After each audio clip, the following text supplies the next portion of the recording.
Detik-detik hacker Bjorka ditangkap polisi saat berada di rumah kekasih, tegang diperiksa. Beredar video penangkapan Wahyu alias WFT, 22, pemilik akun Bjorka hacker yang dicari-cari pihak kepolisian selama ini. Diketahui WFT ditangkap di Desa Totolan, Kecamatan Kakas Barat, Kabupaten Minahasa, Sulawesi Utara pada Selasa, 23 September 2025. Dalam video yang diterima, petugas polisi berpakaian sipil melakukan penggerbekan terhadap WFT ke dalam sebuah rumah. Yang ternyata rumah tersebut ialah milik pacar dari WFT. Dalam sebuah rekaman 25 detik yang beredar, WFT terlihat tak berkutik di kursi panjang bersama dua wanita. Salah seorang wanita itu tampak berusia paruh baya.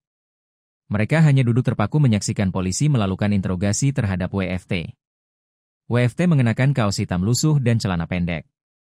Wajahnya nampak tegang saat ditanyai polisi.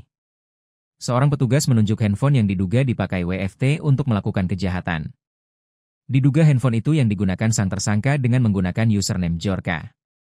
"Yang ini handphone kamu?" tanya polisi dalam video. WFT cuma menganggukkan kepala.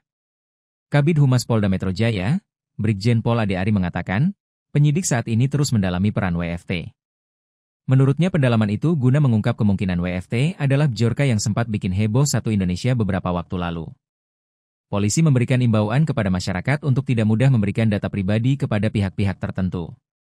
Sebelumnya, Wakil Direktur Reserse Siber Polda Metro Jaya AKBP Alfian Yunus menjelaskan WFT telah ditetapkan sebagai tersangka atas tindak pidana dengan mengambil database dari Breach Forums lalu diunggah di Dar Forums.